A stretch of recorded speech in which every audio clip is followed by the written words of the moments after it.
So hello everyone, आज हम करने वाले हैं transcription number 143 at 90 WPM.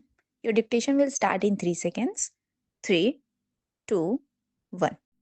Sir, I was referring to the clause which relates to the translation of works.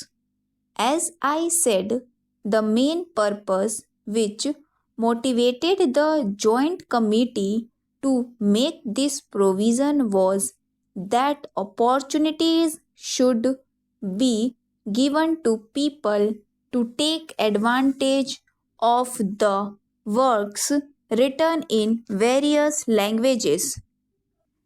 It is only through translations that culture can be disseminated in this country.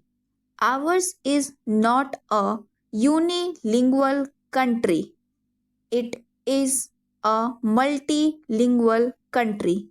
And if we put restrictions in the way of translating works, we put restrictions in the way of the advancement of knowledge itself. It is therefore necessary to make the process of translating works from one language to another an easy one. It was with that purpose that this provision was made. I must say that I do see the force of the arguments which have been advanced against this provision. It does create some hardship for the authors because they are deprived to some extent of their rights after a period of 10 years. I am, however, willing to accept the amendment which has been proposed by my friend Mr. Sinha with slight alterations. There is some advantage in it. The amendment which has been moved by my friend is on the lines of the Universal Copyright Convention to which India is a signatory. Some members have suggested that the right of translation should be coextensive with the copyright for original work, that is, for a period of 50 years. If we accept that suggestion, it would mean that it would not be possible for us to translate the works of foreign authors for a period of 50 years because they will enjoy the same privileges as our own authors enjoy in this country. Now, we know that Indian languages are and Indian literature have to go a long way to enrich themselves. We have to produce not only original works in our own languages, but we have to translate many works from foreign languages. If we make this right of translation coextensive with copyright, it may mean that we shall not be able to translate the works of foreign authors, and I am quite sure that the House would not like to put that barrier in the path of intellectual advancement. Therefore, he best alternative under the circumstances is to accept the amendment which has been very ably and very thoughtfully moved by my honorable friend. I have every sympathy with the authors who in this country live under very difficult circumstances, but we have also to consider the interests of posterity, the future generation. We must consider the interests of our society in general. If we think of the authors only and make this right coextensive with the term of the copyright, what would be the result?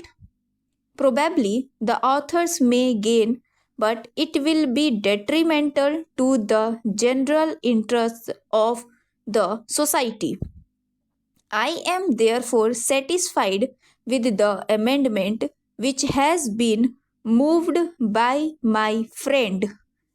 It meets the interests of the authors. It also meets the interests of the general public. We have to reconcile the conflicting interests. Now, Professor Rao raised an interesting point with regard to the reassignment of the copyright of a publication. It is quite true that in this country, authors, under very difficult circumstances, sometimes part with their works for practically nothing. They are being exploited by the publishers. There is no denying that fact, and it was with this in view that in the original bill, the government put forward a proposal that after a period of 7 years, the author could get back the copyright. This question was very thoroughly examined in the joint committee, and there were representatives in it of the various interests, including the authors themselves. The committee felt that if this provision for the reassignment of the copyright to the author was accepted, it would work against the interests of the authors themselves. The argument was that the publisher in the earlier stages makes an investment. He spends some money on advertisement. When a book is published, in order to capture the market, the publisher has to spend some money for 2 or 3 years, and just when it becomes popular and brings him a good return, the author will come to him and say, "Look here, will you please return this book to me?" If the publisher is so uncertain about the future of the book, if the publisher is always uncertain about his publication, and if he knows that after a period of 7 years he is not going to get any return on the investment he has made, do you think that any publisher would ever take any interest in pushing that book in the market? After all, business is business, and publishing is a business, and we should not ignore this hard reality.